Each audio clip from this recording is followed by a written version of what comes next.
Hello ನಮಸ್ಕಾರ. ವಿಶೇಷ ಕಾರ್ಯಕ್ರಮಕ್ಕೆ ಸ್ವಾಗತ. ನಾನು ರಂಜಿತಾ ಗೌಡ. ಗೃಹಲಕ್ಷ್ಮಿ ಯೋಜನೆ ಕಾಂಗ್ರೆಸ್ ಸರ್ಕಾರದ 5 ಗ್ಯಾರಂಟಿಗಳಲ್ಲಿ ಅತ್ಯಂತ ಜನಪ್ರಿಯವಾದ ಯೋಜನೆ ಅಂದ್ರೆ ಇದೆ. ಪ್ರತಿ ತಿಂಗಳು 2,000 ರೂಪಾಯಿ ಮನೆ ಯಜಮಾನಿ ಮಹಿಳೆಯ ಖಾತೆಗೆ ನೇರವಾಗಿ ಜಮೆಯಾಗಬೇಕು ಎಂಬ ಭರವಸೆ. ಆದ್ರೆ ಯಾಕೋ ಗೊತ್ತಿಲ್ಲ, ಕಳೆದ 2 ತಿಂಗಳಿಂದ ಲಕ್ಷಾಂತರ ಮಹಿಳೆಯರು ಕೇಳ್ತಿರುವಂತ ಒಂದೇ ಪ್ರಶ್ನೆ: ಹಣ ಯಾವಾಗ ಬರುತ್ತೆ? ಫೆಬ್ರವರಿ ಮತ್ತು ಮಾರ್ಚ್ ತಿಂಗಳ ಬಾಕಿ ಕಂತುಗಳು ಇನ್ನೂ ಕೂಡ ಜಮೆಯಾಗದೆ ಇರೋದಕ್ಕೆ ತಾಂತ್ರಿಕ ಕಾರಣನಾ, ಹಣಕಾಸಿನ ಕೊರತೆನಾ, ಅಥವಾ ಆಡಳಿತಾತ್ಮಕ ಬದಲಾವಣೆಗಳ ಅಂತ ಒಂದು ಪ್ರಶ್ನೆಯನ್ನ ಕೂಡ ಕೇಳ್ತಾ ಇದೆ. ಇದೇ ಒಂದು ಪ್ರಶ್ನೆಗಳ ಉತ್ತರವನ್ನ ಸರ್ಕಾರ ಕೊಡ್ತಾ ಇದೆ. ಇನ್ನು ಚಳಿಗಾಲದ ಅಧಿವೇಶನದಿಂದ ಹಿಡಿದು ಸರ್ಕಾರದ ಒಳವಲಯದ ಚರ್ಚೆಗಳವರೆಗೆ ಈಗ ಗೃಹಲಕ್ಷ್ಮಿ ಹಣ ಬಿಡುಗಡೆ ಯಾವಾಗ, ಹೇಗೆ, ಯಾರ ನಿರ್ಧಾರದಲ್ಲಿ ಎಂಬ ಪ್ರಶ್ನೆಗಳು ರಾಜಕಾರಣದ ಕೇಂದ್ರ ಬಿಂದು ಆಗಿದೆ. ಈ ವಿಳಂಬದ ಹಿಂದೆ ಇರುವ ನಿಜವಾದ ಕಾರಣಗಳೇನು? ಸರ್ಕಾರ ಎದುರಿಸುತ್ತಿರುವ ತಾಂತ್ರಿಕ ಹಾಗೂ ಹಣಕಾಸಿನ ತೊಡಕುಗಳೇನು? ಮತ್ತು ಮುಂದಿನ ಕೆಲ ದಿನಗಳಲ್ಲಿ ಮಹಿಳೆಯರ ಖಾತೆಗೆ ಹಣ ಬರುತ್ತಾ? ಇವತ್ತು ಈ ವಿಡಿಯೋದಲ್ಲಿ ಗೃಹಲಕ್ಷ್ಮಿ ಯೋಜನೆಯ ಬಾಕಿ ಹಣದ ಸಂಪೂರ್ಣ ಒಳನೋಟ, ಸರ್ಕಾರದ ಮುಂದಿನ ಹೆಜ್ಜೆಗಳ ಬಗ್ಗೆ ಈ ಸ್ಪೆಷಲ್ ರಿಪೋರ್ಟ್ ನಲ್ಲಿ ನೋಡ್ತಾ ಹೋಗೋಣ.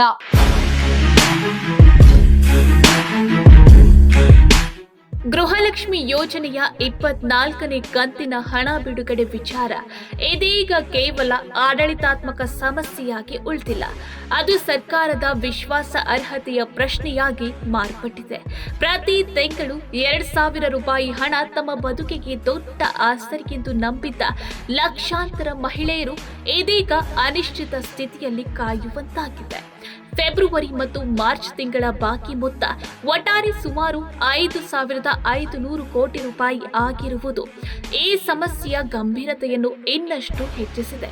ಹಣಕಾಸು ವರ್ಷದ ಅಂತ್ಯ, ಕಂದಾಯ ಖಾತೆಯ ಕೊರತೆ ಮತ್ತು ತಾಂತ್ರಿಕ ಅಡೆತಡೆಗಳು ಸೇರಿ ಸರ್ಕಾರವನ್ನು ಸಂಕಷ್ಟಕ್ಕೆ ತಳ್ಳಿವೆ. 2023ರಲ್ಲಿ ಕಾಂಗ್ರೆಸ್ ಸರ್ಕಾರ ಅಧಿಕಾರಕ್ಕೆ ಬಂದ ಬಳಿಕ 5 ಗ್ಯಾರಂಟಿ ಯೋಜನೆಗಳನ್ನು ಜಾರಿಗೆ ತಂದಿತ್ತು. ಅವುಗಳಲ್ಲಿ ಗೃಹಲಕ್ಷ್ಮಿ ಯೋಜನೆ ಮಹಿಳೆಯರಲ್ಲಿ ಅಪಾರ ಜನಪ್ರಿಯತೆ ಪಡೆದಿತ್ತು. ಕುಟುಂಬದ ಯಜಮಾನಿ ಮಹಿಳೆಗೆ ನೇರವಾಗಿ ಹಣ ತಲುಪಿಸುವ ಈ ಯೋಜನೆಯು ಕಾಂಗ್ರೆಸ್ಗೆ ರಾಜಕೀಯವಾಗಿ ದೊಡ್ಡ ಬಲವಾಯಿತು. ಆರಂಭದಲ್ಲಿ ಯಾವುದೇ ವಿಳಂಬವಿಲ್ಲದೆ ಪ್ರತಿ ತಿಂಗಳು ಹಣ ಪಾವತಿ ಮಾಡಿದ ಸರ್ಕಾರ ನಂತರ ಕ್ರಮೇಣ ವಿಳಂಬದ ಹಾದಿಗೆ ಕಾಲಿಟ್ಟಿತ್ತು. ಕೆಲವೊಮ್ಮೆ 2 ಅಥವಾ 3 ತಿಂಗಳ ಹಣವನ್ನು ಒಟ್ಟಿಗೆ ಹಾಕುವ ಮೂಲಕ ಅಸಮಾಧಾನವನ್ನು ತಣಿಸಲು ಯತ್ನಿಸಿತು. ಈ ಬಾರಿ ಎದುರಾಗಿರುವ ಸಮಸ್ಯೆಗೆ ಪ್ರಮುಖ ಕಾರಣ ಪಾವತಿ ವ್ಯವಸ್ಥೆಯಲ್ಲಾದ ಬದಲಾವಣೆ. ಫೆಬ್ರವರಿಯಿಂದ ಗೃಹಲಕ್ಷ್ಮಿ ಹಣ ಪಾವತಿಯ ಜವಾಬ್ದಾರಿಯನ್ನು ಮಹಿಳಾ ಮತ್ತು ಮಕ್ಕಳ ಅಭಿವೃದ್ಧಿ ಇಲಾಖೆಯಿಂದ ತಾಲೂಕು ಪಂಚಾಯತ್ಗಳ ನೇರ ನಗದು ವರ್ಗಾವಣೆ ವ್ಯವಸ್ಥೆಗೆ ವರ್ಗಾಯಿಸಲಾಯಿತು. ಈ ಬದಲಾವಣೆಯ ವೇಳೆ ಹಳೆಯ ಕಂತುಗಳ ಡೇಟಾ ಸರಿಯಾಗಿ ಪ್ರಕ್ರಿಯೆಗೊಳ್ಳದೆ ಉಳಿದು ಫೆಬ್ರವರಿ ಮತ್ತು ಮಾರ್ಚ್ ತಿಂಗಳ ಹಣ ಬಾಕಿಯಾಗಿದೆ. ತಾಂತ್ರಿಕವಾಗಿ ಸಣ್ಣ ದೋಷದಂತೆ ಕಾಣುವ ಈ ಸಮಸ್ಯೆ ಮೊತ್ತದ ದೃಷ್ಟಿಯಿಂದ ದೊಡ್ಡ ಬಿಕ್ಕಟ್ಟಾಗಿ ಪರಿಣಮಿಸಿದೆ. ಇನ್ನೊಂದು ದೊಡ್ಡ ಅಡ್ಡಿ ಎಂದ್ರೆ ಹಣಕಾಸಿನ ಒತ್ತಡ. ಈ 2 ಬಾಕಿ ಕಂತುಗಳ ಹಿಂದಿನ ಹಣಕಾಸು ವರ್ಷದ ವ್ಯಾಪ್ತಿಗೆ ಬರುತ್ತವೆ. ಆದರೆ ಈಗ ಪ್ರಸ್ತುತ ಹಣಕಾಸು ವರ್ಷ ಕೊನೆಯ ಹಂತದಲ್ಲಿದ್ದು ಸರ್ಕಾರದ ಕಂದಾಯ ಖಾತೆಯ ಹಣ ಬಹುತೇಕ ವ್ಯಯವಾಗಿದೆ. ಹಿಂದಿನ ವರ್ಷದ ಬಾಕಿಯನ್ನು ಪ್ರಸಕ್ತ ಸಾಲಿನಲ್ಲಿ ಪಾವತಿಸಲು ಹೊಸ ಅನುದಾನ ಒದಗಿಸುವುದು ಕಾನೂನು ಮತ್ತು ಆಡಳಿತಾತ್ಮಕವಾಗಿ ಕಷ್ಟಕರವಾಗಿದೆ. ಚಳಿಗಾಲದ ಅಧಿವೇಶನದಲ್ಲಿ ಪೂರಕ ಬಜೆಟ್ಗಳನ್ನು ಮಂಡಿಸಿದರೂ ಈ ಮೊತ್ತವನ್ನು ಸೇರಿಸಲು ಸಾಧ್ಯವಾಗಿಲ್ಲ. ಈ ವಿಷಯ ವಿಧಾನಸಭೆಯಲ್ಲೂ ರಾಜಕೀಯ ಚರ್ಚೆಗೆ ಕಾರಣವಾಯಿತು. ಬಿಜೆಪಿ ಶಾಸಕರು ಸರ್ಕಾರದ ವಿರುದ್ಧ ವಿಳಂಬದ ಆರೋಪ ಹೊರಿಸಿದ್ರೆ ಸರ್ಕಾರ ತನ್ನತ್ತ ಬಂದ ಒತ್ತಡವನ್ನು ನಿರಾಕರಿಸಲು ಸಾಧ್ಯವಾಗಲಿಲ್ಲ. ಸಚಿವೆ ಲಕ್ಷ್ಮಿ ಹೆಬ್ಬಾಳ್ಕರ್ ಅವರು ಹಣಕಾಸು ಇಲಾಖೆಗೆ ಈಗಾಗಲೇ ಪತ್ರ ಬರೆದಿರುವುದಾಗಿ ಹೇಳಿ ಅನುಮೋದನೆ ಸಿಕ್ಕ ತಕ್ಷಣ ಬಾಕಿ ಕಂತು ಬಿಡುಗಡೆ ಮಾಡಲಾಗುತ್ತದೆ ಎಂದು ಭರವಸೆ ನೀಡಿದ್ದಾರೆ. ಮುಖ್ಯಮಂತ್ರಿ ಸಿದ್ದರಾಮಯ್ಯ ಮತ್ತು ಆರ್ಥಿಕ ಸಲಹೆಗಾರರು ಕೂಡ ಸಾರ್ವಜನಿಕರು ಆತಂಕ ಪಡುವ ಅಗತ್ಯವಿಲ್ಲ ಎಂದು ಸ್ಪಷ್ಟನೆ ನೀಡಿದ್ದಾರೆ. ಇದರ ನಡುವೆ ಸರ್ಕಾರ ಮತ್ತೊಂದು ಮಹತ್ವದ ತಿದ್ದುಪಡಿ ಕ್ರಮಕ್ಕೆ ಮುಂದಾಗಿದೆ. ಗೃಹಲಕ್ಷ್ಮಿ ಯೋಜನೆಯ ಫಲಾನುಭವಿಗಳ ಪಟ್ಟಿಯಲ್ಲಿ ಮೃತ ಮಹಿಳೆಯರ ಹೆಸರುಗಳು ಮುಂದುವರೆದಿರುವುದು ಸರ್ಕಾರದ ಗಮನಕ್ಕೆ ಬಂದಿದೆ.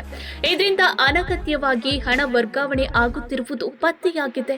ಈ ಲೋಪವನ್ನು ಸರಿಪಡಿಸಲು ಸರ್ಕಾರ ಇದೀಗ ವಿಶೇಷ ಸಾಫ್ಟ್ವೇರ್ ಉಪಯೋಗಿಸುತ್ತಿದೆ. ಈ ತಂತ್ರಾಂಶವು ಮೃತ ಫಲಾನುಭವಿಗಳನ್ನು ಗುರುತಿಸಿ ಅಂತಹ ಖಾತೆಗಳಿಗೆ ಹಣ ಜಮೆಯಾಗುವುದನ್ನು ತಕ್ಷಣವೇ ತಡೆಯಲಿದೆ. ಈ ಕ್ರಮದ ಉದ್ದೇಶ ಕೇವಲ ಹಣ ಉಳಿಸುವುದಲ್ಲ, ಯೋಜನೆಯ ಪಾರದರ್ಶಕತೆಯನ್ನು ಕಾಪಾಡುವುದಾಗಿದೆ. ಅರ್ಹ ಮತ್ತು ಜೀವಂತ ಫಲಾನುಭವಿಗಳಿಗೆ ಮಾತ್ರ ಸರ್ಕಾರಿ ನೆರವು ತಲುಪಿಸಬೇಕು ಎಂಬುದು ಸರ್ಕಾರದ ವಾದ. ಡಿಜಿಟಲ್ ವ್ಯವಸ್ಥೆಯ ಮೂಲಕ ಫಲಾನುಭವಿಗಳ ಪಟ್ಟಿಯನ್ನು ನಿರಂತರವಾಗಿ ನವೀಕರಿಸುವುದರಿಂದ ಮುಂದಿನ ದಿನಗಳಲ್ಲಿ ಇಂತಹ ಸಮಸ್ಯೆಗಳು ಮರುಕಳಿಸದಂತೆ ನೋಡಿಕೊಳ್ಳಲು ಸರ್ಕಾರ ಯತ್ನಿಸುತ್ತಿದೆ. ಆದರೆ ನೆಲಮಟ್ಟದಲ್ಲಿ ಮಹಿಳೆಯರ ಅಸಮಾಧಾನ ದಿನದಿಂದ ದಿನಕ್ಕೆ ಹೆಚ್ಚುತ್ತಿದೆ. ತಿಂಗಳ ಬಜೆಟ್ ಈ ಹಣದ ಮೇಲೆ ಅವಲಂಬಿತವಾಗಿರುವ ಹಲವಾರು ಕುಟುಂಬಗಳಿಗೆ ಈ ವಿಳಂಬ ನೇರ ಹೊಡೆತ ನೀಡಿದೆ. ದಿನನಿತ್ಯದ ಖರ್ಚು, ಸಾಲದ ಕಂತುಗಳು ಮತ್ತು ಅಗತ್ಯ ವಸ್ತುಗಳ ಖರೀದಿ ಎಲ್ಲವೂ ಈ 2,000 ರೂಪಾಯಿಗೆ ಜೋಡಿಸಿಕೊಂಡಿರುವುದರಿಂದ ವಿಳಂಬವು ಕೇವಲ ತಾಂತ್ರಿಕ ಸಮಸ್ಯೆಯಾಗಿ ಉಳಿಯದೆ ಸಾಮಾಜಿಕ ಸಮಸ್ಯೆಯಾಗಿ ಪರಿಣಮಿಸಿದೆ. ಸರ್ಕಾರದ ಒಳವಲಯಗಳಿಂದ ಲಭ್ಯವಾಗಿರುವ ಮಾಹಿತಿಯ ಪ್ರಕಾರ ಗೃಹಲಕ್ಷ್ಮಿ ಯೋಜನೆಯ ಬಾಕಿ ಹಣವನ್ನು ಇನ್ನು ಕೆಲವೇ ದಿನಗಳಲ್ಲಿ ಬಿಡುಗಡೆ ಮಾಡುವ ಸಾಧ್ಯತೆ ಇದೆ. ಇನ್ನು ಕೆಲವರಿಗೆ ಈಗಾಗಲೇ ಬರಲು ಪ್ರಾರಂಭಿಸಿದೆ. ಹಣಕಾಸು ಇಲಾಖೆಯಿಂದ ಅಂತಿಮ ಹಂತದ ಚರ್ಚೆಗಳು ನಡೆಯುತ್ತಿದ್ದು, ತಾಂತ್ರಿಕ ಅಡೆತಡೆಗಳನ್ನು ನಿವಾರಿಸುವ ಕೆಲಸ ಬಹುತೇಕ ಪೂರ್ಣಗೊಂಡಿದೆ ಎಂಬ ಮಾಹಿತಿ ಇದೆ. ಅಗತ್ಯ ಅನುಮೋದನೆ ದೊರಕಿದ ತಕ್ಷಣ ಫೆಬ್ರವರಿ ಮತ್ತು ಮಾರ್ಚ್ ತಿಂಗಳ ಬಾಕಿ ಕಂತುಗಳನ್ನು ಒಂದೇ ಹಂತದಲ್ಲಿ ಅಥವಾ ಹಂತ ಹಂತವಾಗಿ ಫಲಾನುಭವಿಗಳ ಖಾತೆಗೆ ಜಮೆ ಮಾಡುವ ತಯಾರಿ ಸರ್ಕಾರದಲ್ಲಿದೆ ಎನ್ನಲಾಗ್ತಿದೆ. ಜೂನ್ವರೆಗೂ ಕೆಲವರಿಗೆ ಹಣ ಬಂದಿದೆ, ಆದರೆ ಅದಾದ ನಂತರ ಬಂದಿಲ್ಲ. ಅದು ಕೂಡ ಇನ್ನೇನು ಕೆಲವೇ ದಿನಗಳಲ್ಲಿ ಬಿಡುಗಡೆಯಾಗಲಿದೆ ಎನ್ನಲಾಗ್ತಿದೆ.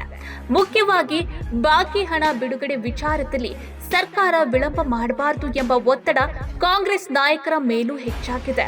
ಗೃಹಲಕ್ಷ್ಮಿ ಯೋಜನೆ ಮಹಿಳಾ ಮತದಾರರೊಂದಿಗೆ ಕಾಂಗ್ರೆಸ್ ಸರ್ಕಾರದ ನೇರ ಸಂಪರ್ಕದ ಯೋಜನೆಯಾಗಿರುವುದರಿಂದ ಇದರ ಹಣ ಸಮಯಕ್ಕೆ ತಲುಪುವುದು ರಾಜಕೀಯವಾಗಿ ಕೂಡ ಅತ್ಯಂತ ಮಹತ್ವ ಪಡೆದಿದೆ. ಈ ಕಾರಣಕ್ಕೆ ಸರ್ಕಾರವು ವಿಶೇಷ ಹಣಕಾಸು ವ್ಯವಸ್ಥೆ ರೂಪಿಸಿ ಬೇರೆ ಖರ್ಚುಗಳನ್ನು ತಾತ್ಕಾಲಿಕವಾಗಿ ಮರುಹಂಚಿಕೆ ಮಾಡುವ ಸಾಧ್ಯತೆಯನ್ನು ಪರಿಶೀಲಿಸುತ್ತದೆ ಎಂದು ತಿಳಿದು ಬಂದಿದೆ.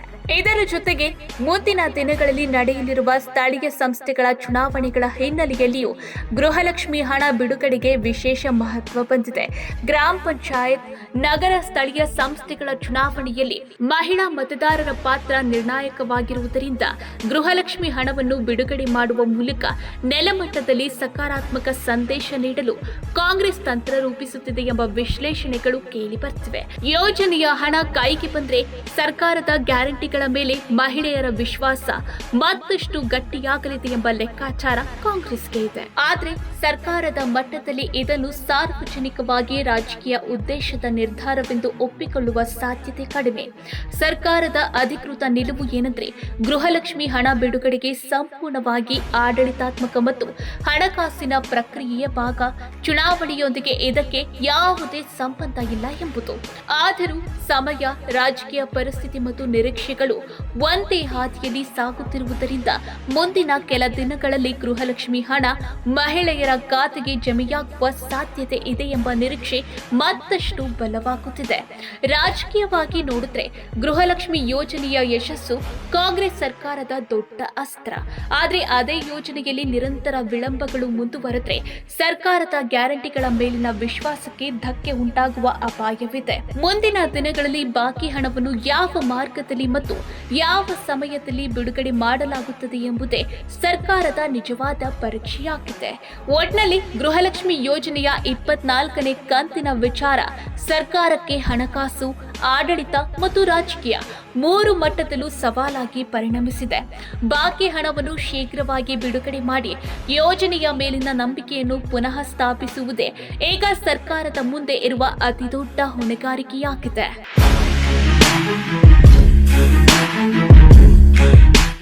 ಒಟ್ನಲ್ಲಿ ಹೇಳೋದಾದ್ರೆ ಗೃಹಲಕ್ಷ್ಮಿ ಯೋಜನೆಯ ಬಾಕಿ ಹಣವು ಕೇವಲ ಅಂಕಿಅಂಶಗಳ ವಿಷಯ ಅಲ್ಲ, ಇದು ಲಕ್ಷಾಂತರ ಮಹಿಳೆಯರ ತಿಂಗಳ ನಿರೀಕ್ಷೆ, ಮನೆಯ ಬಜೆಟ್ ಮತ್ತು ಸರ್ಕಾರದ ಮೇಲಿನ ನಂಬಿಕೆಗೆ ಸಂಬಂಧಿಸಿದ ವಿಚಾರ. ತಾಂತ್ರಿಕ ಅಡೆತಡೆಗಳು, ಹಣಕಾಸಿನ ಒತ್ತಡ ಮತ್ತು ಆಡಳಿತಾತ್ಮಕ ಬದಲಾವಣೆಗಳು ವಿಳಂಬಕ್ಕೆ ಕಾರಣವಾಗಿದ್ರೂ ಕೂಡ ಸರ್ಕಾರ ಈಗ ಬಾಕಿ ಕಂತುಗಳನ್ನ ಬಿಡುಗಡೆ ಮಾಡುವ ದಿಕ್ಕಿನಲ್ಲಿ ಗಂಭೀರ ಪ್ರಯತ್ನ ನಡೆಸುತ್ತಿರುವುದು ಸ್ಪಷ್ಟವಾಗ್ತಾ ಇದೆ.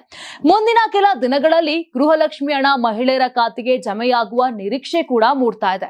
ಆದ್ರೆ ಈ ಭರವಸೆ ನೆಲಮಟ್ಟದಲ್ಲಿ ನಿಜ ಆಗೋವರೆಗೂ ಕೂಡ ಸರ್ಕಾರದ ಪ್ರತಿಯೊಂದು ಹೆಜ್ಜೆಯೂ ಸಾರ್ವಜನಿಕ ಪರಿಶೀಲನೆಯಲ್ಲೇ ಇರುತ್ತದೆ.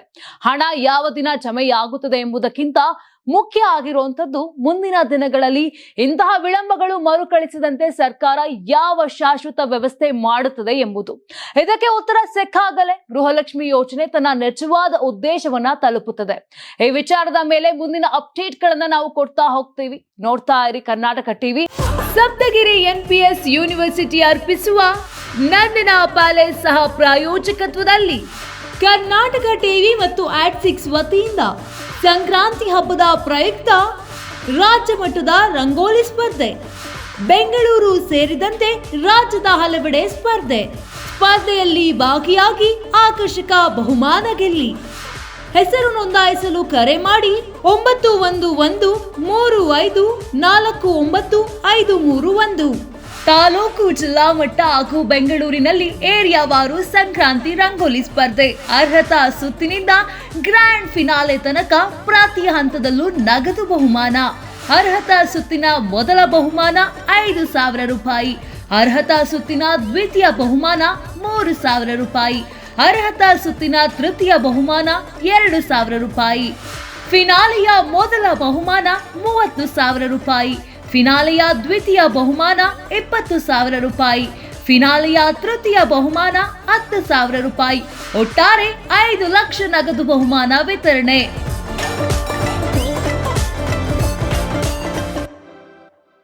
ಯಾರಾಗ್ತಾರೆ MLA ಅಭ್ಯರ್ಥಿ 2028 ಶೀಘ್ರದಲ್ಲೇ. ಪ್ರತಿದಿನ ಒಂದೊಂದು ಕ್ಷೇತ್ರದ ಟಿಕೆಟ್ ಆಕಾಂಕ್ಷಿಗಳ ಸಂಪೂರ್ಣ ಮಾಹಿತಿ ಪೊಲಿಟಿಕಲ್ ಜರ್ನಲಿಸ್ಟ್ KM ಶಿವಕುಮಾರ್ ಅವರಿಂದ. ಕರ್ನಾಟಕದ ನಂಬರ್ 1 ಡಿಜಿಟಲ್ ಮೀಡಿಯಾ ನಿಮ್ಮ ನೆಚ್ಚಿನ ಕರ್ನಾಟಕ ಟಿವಿಯಲ್ಲಿ ಮಾತ್ರ.